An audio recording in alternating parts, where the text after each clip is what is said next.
Assalamualaikum warahmatullahi wabarakatuh. Perkenalkan, nama saya Trividia Lestari dari Prodi Manajemen Pendidikan Islam kelas F semester 2.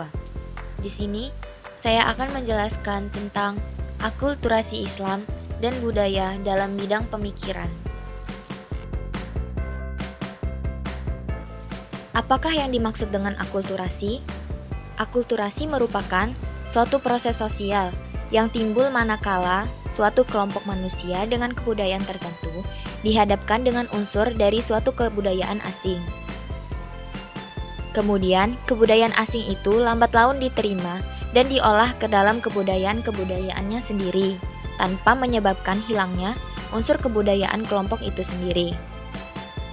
Pada umumnya, unsur-unsur kebudayaan asing yang digabungkan dengan kebudayaan setempat dapat mudah disesuaikan dengan kondisi setempat, sehingga mudah dipakai dan memberikan manfaat. Proses masuknya Islam di Nusantara melalui proses akulturasi budaya, tidak dengan asimilasi. Apa yang dimaksud dengan asimilasi?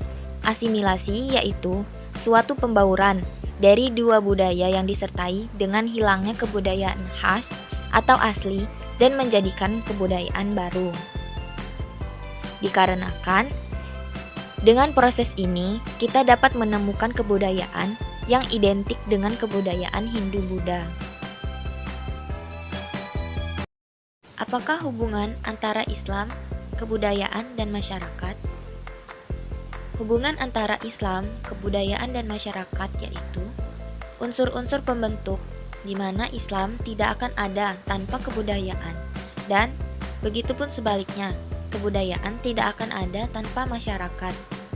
Jadi, Islam menciptakan sebuah kebudayaan, dan kebudayaan tersebut diakulturasikan oleh masyarakat dan melahirkan pemikiran-pemikiran. Perkembangan pemikiran Islam dibagi menjadi dua periode. Periode yang pertama, tradisi pemikiran Islam sebelum bersentuhan dengan paham-paham pembaharuan. Periode yang kedua, pemikiran yang berkembang setelah terpengaruhi oleh modernisasi.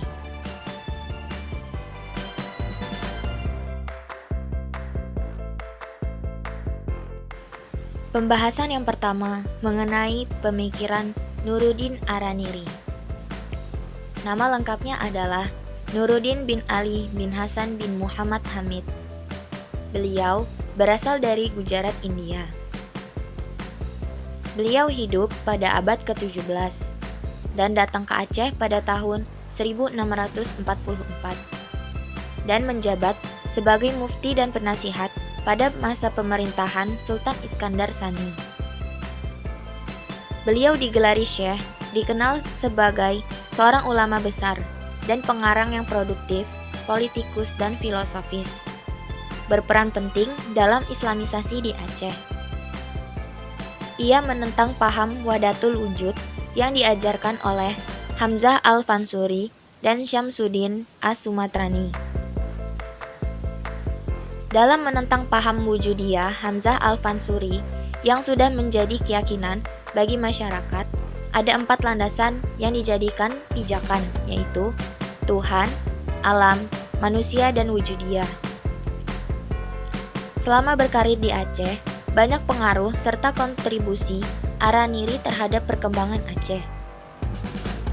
Karya-karya Syekh Araniri banyak menjadi rujukan sumber utama dalam memahami tauhid, politik, hadis, sejarah, serta dalam perkembangan bahasa Melayu. Beliau wafat di Ranir pada tanggal 22 Zulhijjah tahun 1609 Hijriah. Yang kedua, pemikiran Mangkunegoro IV. Nama lengkapnya yaitu Kanjeng Gusti Pangeran Adipati Aryo. Beliau lahir pada tahun 1809 dan wafat pada tahun 1881.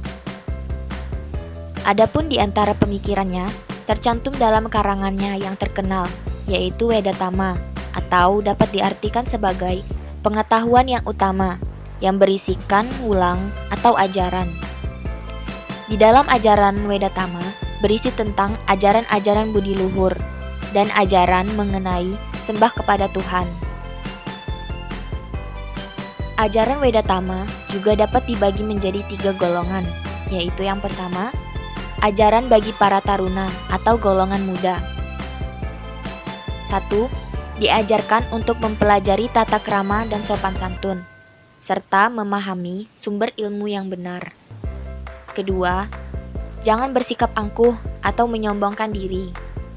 Yang ketiga, dapat menilai dengan cermat segala macam ajaran, sehingga dapat memanfaatkan ajaran tersebut dan memilih ilmu mana yang sesuai dengan bakat dan pribadinya sendiri. Keempat, sadarlah dengan apa yang dimaksud menunaikan dharma selagi hidup di dunia ini. Maksudnya yaitu wajib bagi manusia untuk berikhtiar meraih trisarna atau trisarna hidup, yaitu ilmu, harta, dan kepandaian. Yang kedua, ajaran bagi golongan tua. 1. Ilmu dalam mendidik anak. Yang kedua, cara menentukan atau meyakinkan suatu ilmu. Ketiga, cara menjalankan sembah sujud atas kehadirat Tuhan yang Maha Kuasa, agar usahanya tidak sia-sia. Keempat, meskipun seorang sudah tua, dia adalah orang yang berilmu dan memahami ruas rasa. Dikatakan tua bukan karena umurnya. Yang ketiga, suluk atau ajaran yang terakhir. Apa yang dimaksud dengan suluk? Suluk adalah bentuk karya sastra yang isinya mengenai tasawuf, tentang keesaan dan keberadaan Allah Subhanahu wa Ta'ala. Sunan Bonang adalah salah satu yang kerap mengubah sastra atau sastra suluk dan tembang gubahan pertama yang ditulis beliau pada lembaran daun lontar. Terdapat 3 macam suluk, yaitu yang pertama suluk Sukarsa. Suluk Sukarsa isinya tentang seseorang yang sedang mencari ilmu sejati atau ilmu hakikat untuk mendapatkan kesempurnaan.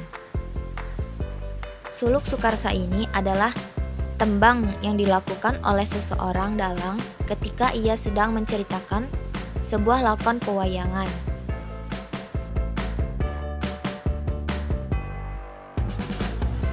Yang kedua, suluk Wujil. Suluk Wujil berisikan tentang wejangan-wejangan Sunan Bonang kepada Wujil, yaitu seorang kerdil bekas abdi dalam Majapahit, sebutan untuk orang-orang yang bekerja di keraton, atau badinya budaya, khususnya budaya keraton. Ajaran tersebut berisikan tentang Tuhan, manusia, dan jalan kembali kepada Tuhan.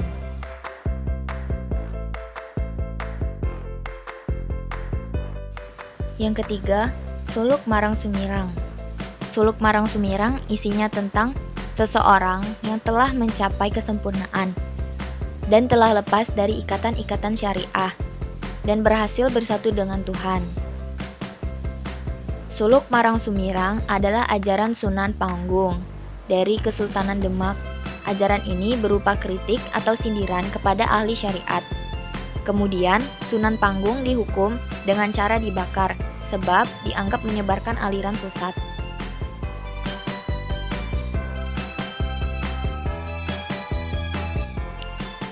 Demikian materi mengenai akulturasi Islam dan budaya dalam bidang pemikiran yang dapat saya sampaikan. Apabila dalam penulisan dan penyampaian terdapat kesalahan, saya minta maaf. Terima kasih. Wassalamualaikum warahmatullahi wabarakatuh.